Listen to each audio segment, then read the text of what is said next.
There is no dead. There is no dead. But it's the understanding, it's the blending of your perspectives to help you realize that there is no ending to what you are. There's just a continuing expanding and enhancing of what you are. And so when your perspective focuses from non-physical into this physical time-space reality, that's an enhancement, that's an extension, that's an evolution, that's an expansion. But when you, when you make your transition back into non-physical, it's not really back into non-physical, it's forward into non-physical. That also is an expansion and extension. The thing that happens to those like you and those like Esther, who would not in a million years have voted for that, is that then you want to question why. Esther spent a good deal of time saying, well, I almost would rather that it was by default, because I wouldn't want to think that you were purposeful about taking off without me. And it took a while for her to realize that Jerry didn't take off without her. He's just pre-paving a wider trail for her and with her, you see. And so we know there are things that you want to reoccur, but there are better things that can occur that you have not yet tasted the sweetness of. And you will. And it will open you when you allow it, and you are more and more. It will open you to a full understanding of who you really are and how it all fits together. Because if there is anything that hinders the beauty of the life experience that any of you are living in your now moments, it's the misunderstanding around what you mistakenly call the death or ended experience, when there isn't any of that, you see. When you think about it, when Esther looks back at all of it with some now new perspective, she doesn't fight it anymore. She doesn't even question it anymore. She understands it. Her perspective blends with it. She's even appreciating it, which she swore she would never do. I will never get used to this, and I will never like it. I don't care how much that wackadoodle Abraham has to say about it. I do not care. I feel how I feel. But she has come over to our way of looking at it gradually. And now that she is on the other side of that grief and into the full recognition and understanding of the eternal nature, not only of Jerry's beingness, but now of her own, now she really is getting on with life, you see. For Esther, she said, you said you would haunt me. Where are you? Where are you? Why can I not find you? But she was looking where he isn't. She was looking for the physical trailings or tailings of him rather than for the non-physical essence of him. And so when she let go of noticing where he isn't and began enjoying where he is, the housekeeper put his slippers out every night in the room here. And Esther thinks that is so funny. A year ago, she would have thrown them in the ocean. Now she finds it just delightfully funny. She put his slippers on with her slippers. She said, now I'm walking in all of our moccasins today.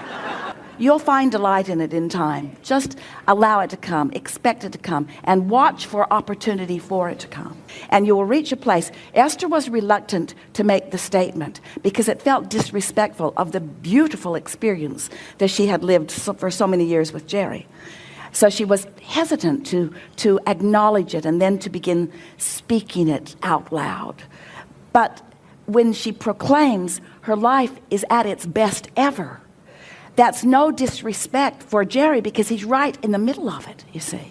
Yesterday and the day before you mentioned about the best way to remove doubt is to not start thinking about it. So. Well, the reason that we are saying that to you is because when you sleep, your momentum stops. So every day, it's like pushing the reset button, and you have a new opportunity to start at the beginning where it's general and easy in order to focus and then allow law of attraction to gather the momentum about something. And so every day, we would do that preparation so that each day, especially as each day unfolds, there are fewer and fewer negative emotions because you got out ahead of the negative emotion with positive emotion. You chose your mood early on and learned through practice to sustain it. My question is specifically related to the potential of something else, because at the end of the day, I'm a physical being, and what I've been through is so hard, and I feel like I can't do that again. So my concern is with having to deal with, I don't know what let me put it this way, I surprised myself with the strength I had that I dug out when I had to. But because your desire was strong and your partner was right there giving you strength, focused with you. You see, so your concern is you don't want to go through that again. Yes, I wonder what I've planned for myself, because it's, You planned for yourself getting your sea legs and living step 4. You planned for yourself understanding the eternalness not only of your beingness, but of everyone's. And we know there is the inclination to say, that was hard, and therefore it has trained me into an expectation that I do not want to repeat.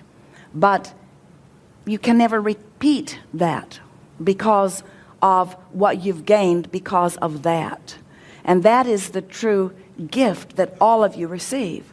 When something that you can't control presents itself to you, and you finally, once and for all, have to give up the conditional approach that you were offering about life, where your desire, your innate desire to return to your well-being becomes the dominant desire within you.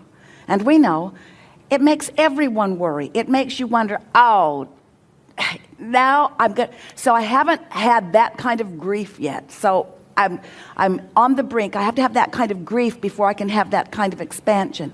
And that isn't the way we want you to see it at all. You can start at the beginning of each day and find your stability as you are now doing. Esther was a little surprised, knowing all that she knows and having played with us for the amount of time that she's played with us.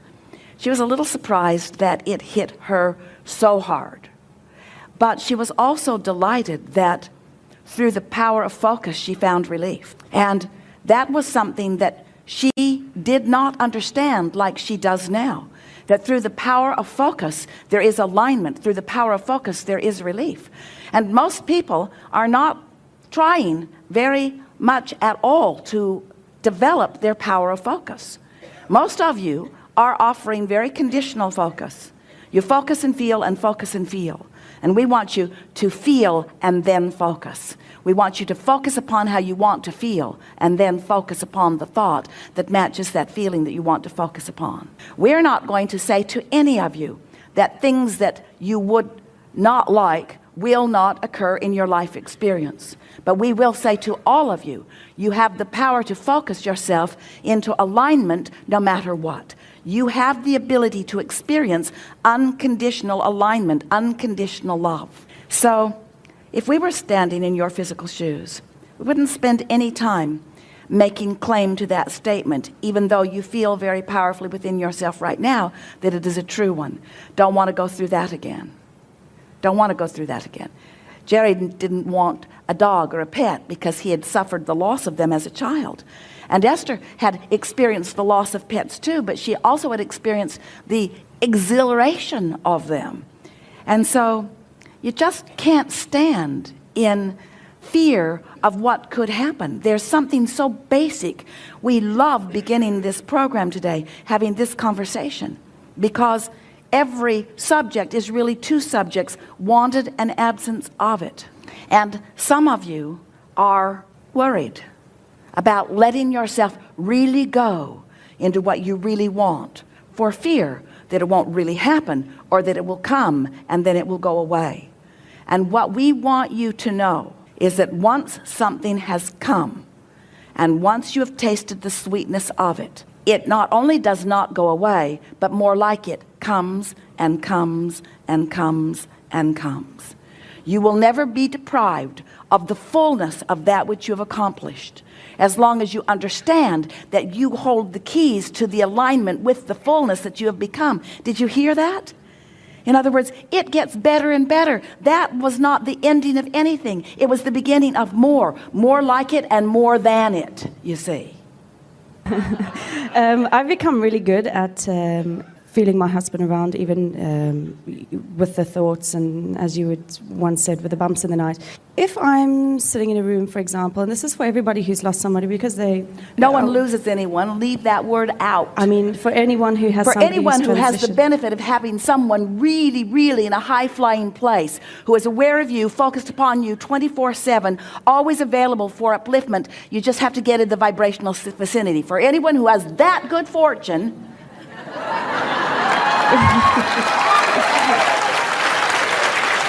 that's what I meant to say.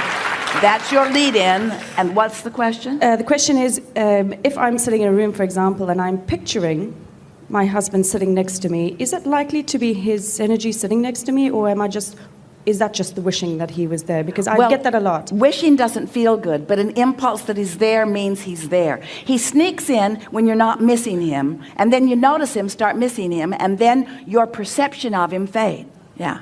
Don't try too hard to picture him as he was, because the essence of him now is even more dynamic. Don't try to conjure the images. Don't try to conjure the essence of him. Just be as happy as you can be, as often as you can be it, and notice how often he's there playing with you.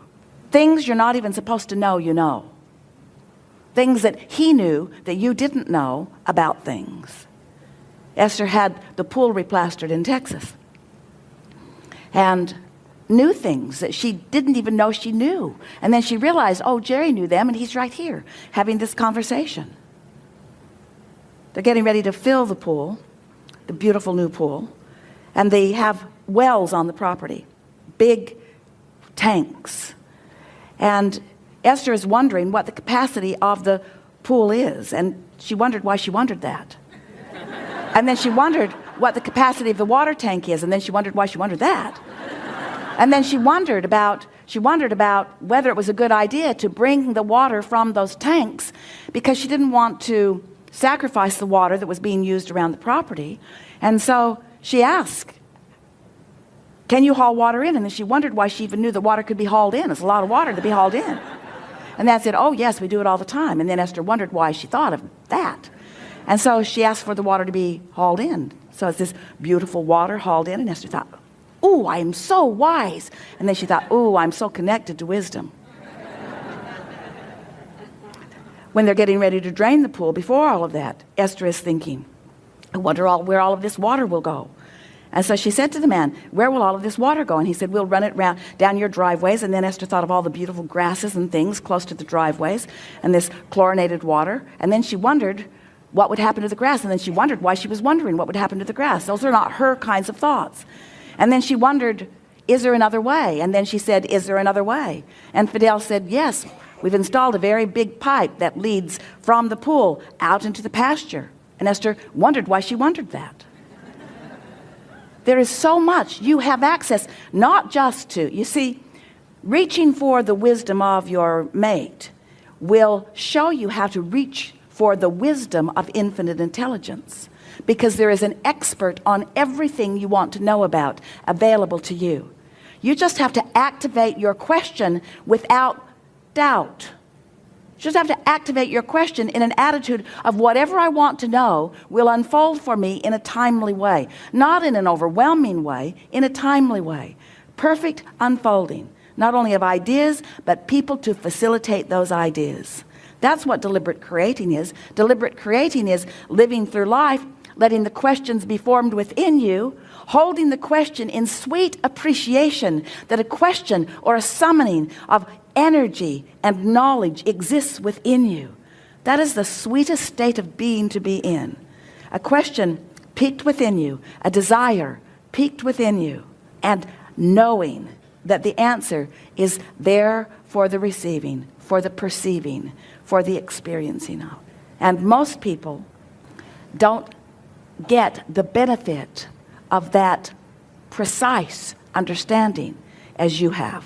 But you help them get it, you see. So every now and again, those like you have experiences that make you ask in an extra strong way. And when you ask in an extra strong way, you evoke an extra clear response, and others receive the benefit of it.